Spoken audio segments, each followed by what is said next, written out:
Recently, I told you about the inverted pyramid style of writing. Inverted pyramid. Think of a pyramid, turn it upside down, and that's an inverted pyramid. And if you were in class, shame on you if you weren't in class. If you were in class, you know what the inverted pyramid looks like. I drew it on the board. It's across the top, and then it gets narrow at the bottom. So it's an upside down pyramid. Why do we use this? We use this as a template for writing news stories particularly. So remember, there are various kinds of stories. News stories, sports stories, business stories, fashion stories, human interest stories, all kinds of stories, but we're talking specifically about the news story. That's the story that appears on the front page of the newspaper, or at least in the first several pages of a newspaper, the news well, or the news section of the newspaper, or a magazine. News also goes on television, it goes on radio.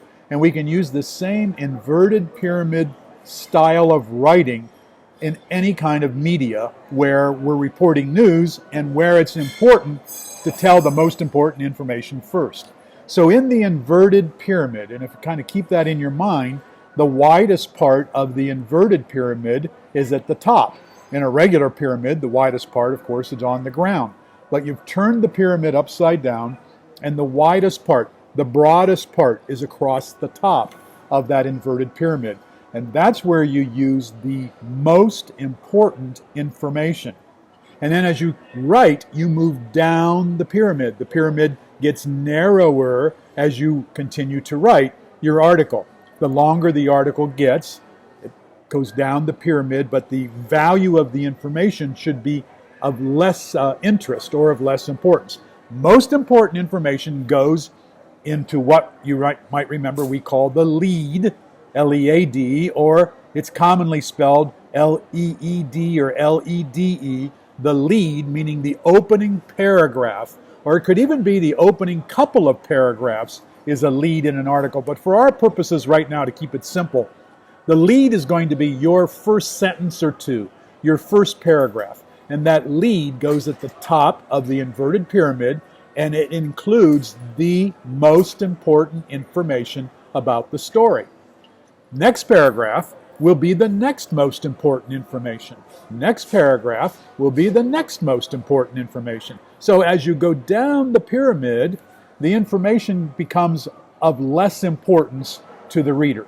Now, what's important? Well, you have to decide that. How do you know what's most important? You have to decide that. And it's based on, well, you know already.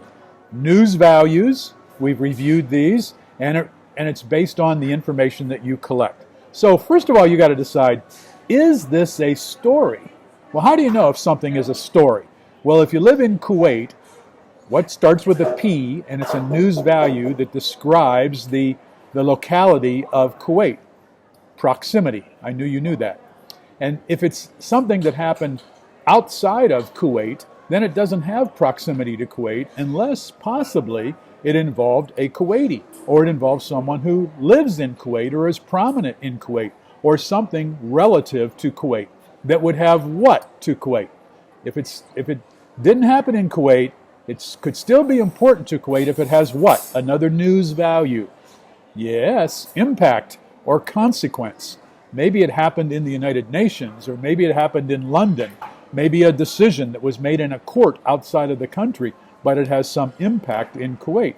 That makes it a story. Well, then there are other news values that we need to talk about. What if it involves a member of the royal family? Or what if it involves the leader of the parliament or a prominent business person? And I just said the other P news value, does it have prominence? Most stories don't have prominence, by the way, but prominence is one of the news values that you use to determine, is this a story? So we're looking for consequence or impact. We're looking for proximity. We're looking for prominence. And we're looking for something that happened currently. Timeliness. It has to be timely. If it happened 6 weeks ago, that's not a current story. Unless it could be. It happened 6 weeks ago and only now are we finding out about it. Or it happened 6 weeks ago and only now are we understanding the consequence of what happened with that story. Okay, so you've got news values to determine if it's a story. Now you say, yeah, it's a story, but now you have to gather the information. How are you going to gather the information? Well, you've got those tools too. What are they? Yep, 5 W's and the H. Thank you for chiming in and telling us. 5 W's and the H, the who, what, where, why, when, and how. And any one of those can be the most important information about the story. But also, there might not be a who, or there might not be a where, or there might not be a how to all stories. Keep that in mind. But you do your best to collect the kind of information that will help you to write the story. Unless you know the who, what, where, why, when, and how, or at least some of those elements, you can't write the story. But once you have that information, then you'll write the story, and you'll do it in the inverted pyramid style if it's a news story. Okay, you got that? I hope you got that, because it's really important to what we do in our introduction to writing for the mass media. Talk to you later.